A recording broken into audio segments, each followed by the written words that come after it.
Bonjour à tous. Aujourd'hui, on va répondre à une question que j'entends très souvent quand je fais des actions de sensibilisation. Parce que oui, je vous ai parlé de mon parcours scolaire, mais je ne vous ai pas encore parlé de mon parcours professionnel. Bon, ça viendra, ça fait plus part, ça n'a rien à voir avec la déficience visuelle. Par contre, je fais des actions de sensibilisation dans les écoles, dans les entreprises, lors de la semaine dédiée aux personnes en situation de handicap. Et voilà, ce qui m'a donné envie de créer la chaîne YouTube, parce qu'il y a tellement de choses à dire et que les personnes qui ne voient pas du tout entre guillemets, sont plus stylées que les personnes malvoyantes, que si vous me voyez dans la rue, vous ne savez pas que je suis malvoyante. Donc, on est un peu mise de côté. C'est ce que je disais, c'est qu'on voit trop bien pour faire partie d'un clan et on ne voit pas assez pour faire partie des bons voyants, dirons-nous. Donc, je fais cette chaîne et des actions de sensibilisation pour montrer quand même que bon, on est toujours capable, mais qu'il y a aussi les malvoyants qui se retrouvent entre les deux. Donc n'hésitez pas à me laisser dans les commentaires. J'aimerais que tu viennes dans l'école de mon fils. J'aimerais que tu viennes dans mon entreprise pour que je puisse intervenir et notamment avec d'autres personnes. Je vous expliquerai tout ça dans une autre vidéo. Donc là, la question, surtout par les enfants qui m'est posée le plus souvent, c'est quand on a quelqu'un qui ne voit pas en face de nous, comment fait-on pour lui parler? Moi, j'ai peur, il ne me voit pas, il n'y a pas le contact visuel qui se fait. Comment ça se fait? Et là, j'y réfléchis, et surtout pour des enfants, il a fallu trouver quelque chose de simple. Dites-moi en mettant dans les commentaires 21 et un mot, comment vous faites, vous, en tant que voyant, pour parler à une personne quand vous ne la voyez pas. Je vous laisse quelques minutes et je vous dis, n'oubliez pas le hashtag et le nom, enfin 21 plus le nom. Et bien quand vous êtes au téléphone, comment vous faites pour parler à une personne? Vous lui dites pas « Attends, je te vois pas, j'ai trop peur, je te rappelle. » Non, vous avez appris à parler à la personne. Eh bien, nous, c'est comme ça. On parle naturellement quand à la personne qui ne voit pas. Et on lui explique, on utilise le même vocabulaire que vous quand vous êtes au téléphone. Par exemple, nous, on ne va pas s'offusquer quand vous allez nous dire regarde en nous donnant quelque chose dans les mains ou en nous montrant quelque chose. C'est un signe, c'est un mot de tous les jours. À partir du moment où on le voit, où on peut le toucher, il n'y a pas de souci. D'ailleurs, on aime bien le mettre devant nos yeux et dire ah oui, bon, je vois pas. Bon, avec humour évidemment. Donc, par contre, ce qui va nous offusquer, c'est quand vous ne serez pas précis avec nous. Imaginez, vous appelez quelqu'un au téléphone et vous lui dites « Ah, en fait, ton truc est arrivé, je l'ai déposé là, tu le retrouveras à la maison. » Et là, dites-moi dans les commentaires si c'est le cas. Vous allez dire Attends, c'est quoi le truc dont tu parles? Tu peux être plus précis là, je capte rien.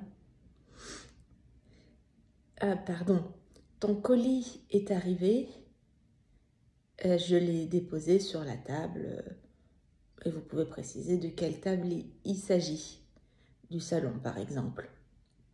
Là, vous allez tout de suite imaginer un colis, une boîte carrée, et vous allez tout de suite imaginer la table du salon.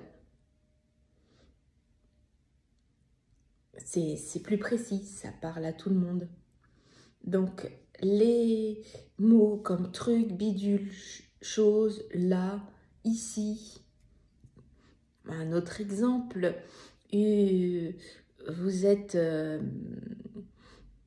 vous avez quelque chose dans les mains, par exemple une assiette. Et il y a une personne qui vous tourne le dos et vous lui dites où est-ce que tu veux que je pose l'assiette? Et en tendant la main, la personne vous dit pose-la là. Ou avec un hochement de tête, t'as qu'à la poser là. Vous savez bien, vous faites ça. Oui, mais là où? Et le pire, c'est qu'après, la personne vient de vous voir. C'était pas là où je t'avais demandé de poser l'assiette. C'était ici. Ah bah, là ou ici? Précise la prochaine fois. Dernier exemple, vous êtes tous à table en famille et il y a quelqu'un qui vous dit vous savez, samedi soir prochain, on peut tous aller au bowling. Et là, vous allez dire yes. Dites-moi dans les commentaires qu'est-ce que vous imaginez, quelle est l'image qui vous vient dans votre tête quand on vous parle de bowling. Pourquoi est-ce que vous dites yes comme ça? Donc vous voyez, on parle de non-voyants, mais en fait, on pourrait parler, tout le monde est malvoyant. Parce que, certes, il y a les yeux, mais il y a la vision, ce qu'on imagine quand on vous parle de bowling. Tout de suite, vous imaginez les boules qui sont 5, 4, 3, 2, 1, la balle de bowling. Éventuellement, vous vous imaginez en train de lancer, en train de faire un spare ou un prize, je ne sais plus comment ça s'appelle, et éventuellement, vous vous imaginez en train de gagner. Une personne qui ne voit pas va imaginer tout ça, comme vous. Qu'est-ce qui permet d'imaginer tous la même chose? C'est que vous avez été précis. Si vous dites « Oh ben, on va faire une activité samedi soir », la question qu'il va avoir, c'est laquelle? Ou « Oh ben non, encore une activité ». Vous n'allez pas avoir l'excitation dans la famille. Voilà, donc tout ça pour dire que quand vous vous adressez à une personne mal ou non-voyante, soyez précis pour qu'on puisse tous imaginer la même chose et tous parler le même langage. Et pareil, n'hésitez pas quand vous voyez une personne dans la rue non-voyante, si vous êtes perdu, à lui demander son chemin. Je parle de non-voyants parce que les malvoyants qui n'ont pas de canne, vous ne saurez pas les différencier. Mais vous pouvez aussi leur demander. Ils vont tout de suite vous dire, si vous leur demandez où est le métro, ah ben vous continuez tout droit et c'est la prochaine à droite. Pareil, si vous êtes perdu dans le métro, comment vous faites pour aller de telle station à telle station? Par exemple, de Montparnasse à Gare du Nord. D'un clic, ils vous diront ce qu'il faut faire. Bon, il y a la 4 qui passe direct entre Montparnasse et Gare du Nord. Mais s'il y a des changements à faire, ils vous les diront. Tout ça à cause de la mémoire visuelle qu'on a appris à faire travailler. Bonne journée, j'ai hâte de lire vos commentaires et à très vite. À bientôt.